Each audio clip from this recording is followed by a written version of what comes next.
الم تر کیف ضرب اللہ مثلا کلمۃ طیبۃ کشجرۃ طیبۃ اصلها ثابت وفرعها فی السماء۔ کیا تم نے غور نہیں کیا اللہ تعالیٰ نے کیسی مثال بیان کی ہے کلمہ طیبہ کی؟ کلمہ طیبہ سے عام طور پر تو مراد یہی لا الہ الا اللہ محمد رسول اللہ، یہ کلمہ ہے، اس میں کوئی شک نہیں، افضل الذکر لا الہ الا اللہ۔ لیکن یہ کہ کلمہ طیب سے مراد ہر اچھی بات، پاک بات، خیر کی بات، عمدہ بات، جو بھی کلام طیب ہے، جو بھی حق کی بات ہے، جو بھی بھلائی کی دعوت ہے، اس کی مثال ہے ایک ایسے شجرہ طیبہ کی، ایک ایسے درخت کی، ایک بہت عمدہ درخت ہے، پھلدار درخت ہے، اصلھا ثابت، اس کی جڑ جو ہے زمین میں جمی ہوئی ہے، وفرعھا فی السماء، اور اس کی شاخیں جو ہیں، اس کی ٹہنیاں آسمانوں سے باتیں کر رہی ہیں، بلند ہیں، تؤتی اکلھا کل حین باذن ربھا، اور یہ درخت ہر فصل میں اپنا پھل لاتا ہے اپنے رب کے حکم سے۔ آم کا درخت ہے، فصل کا وقت ہے، آم لگے ہوئے ہیں، یا اور کسی چیز کا درخت ہے، اس کے اندر اکلھا، اس کا پھل جو ہے وہ آ رہا ہے متواتر۔ وَيَضْرِبُ اللَّهُ الْأَمْثَالَ لِلنَّاسِ، اور اللہ تعالیٰ مثالیں بیان کرتے ہیں لوگوں کے لیے، لَعَلَّهُمْ يَتَذَكَّرُونَ، تاکہ وہ اس سے نصیحت اخذ کریں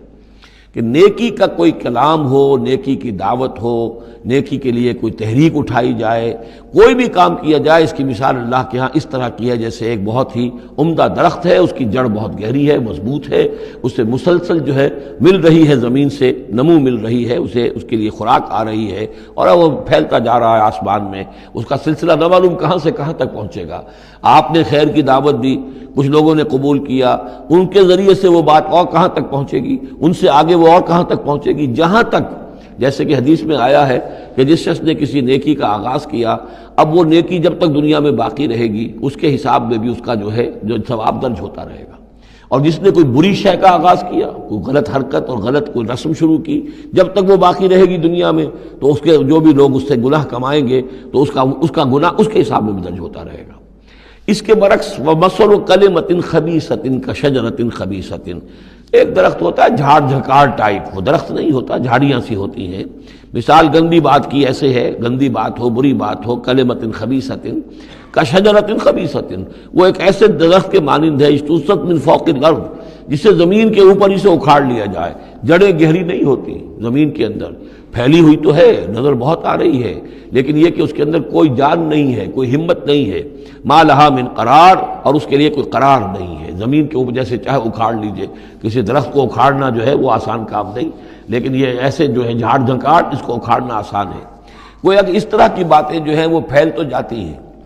یہ بری باتیں بھی پھیل جاتی ہیں اور عام ہو جاتی ہیں لوگوں کے اندر، اور کبھی کبھی ایسا بھی ہوتا ہے کہ کثرت الخبیث جو ہے وہ بھانے لگتی ہے نگاہ کو، چونکہ زیادہ ہوتی ہے وہ خباثت جو ہے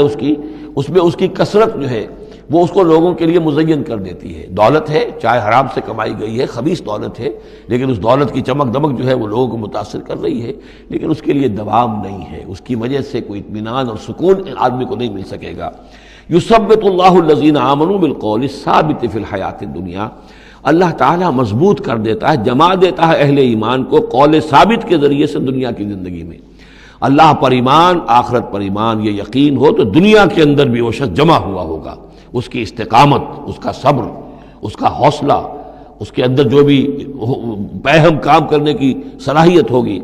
اللہ تعالیٰ جمع دیتا ہے اہل ایمان کو بالقول ثابت، یہی قول ثابت ہے، اللہ پر، آخرت پر، رسول پر ایمان، پھر حیات دنیا و فی الآخرہ، اور پھر اسی کا ظہور آخرت میں ہوگا، اسی طرح انہیں ثبات آخرت میں جنت میں نصیب ہوگا۔ وَيُضِلُّ اللَّهُ الظَّالِمِينَ، اور ظالموں کو اللہ تعالیٰ بچلا دیتا ہے، گمراہ کر دیتا ہے۔ وَيَفْعَلُ اللَّهُ مَا يَشَاءُ، اور اللہ کرتا ہے جو چاہتا ہے۔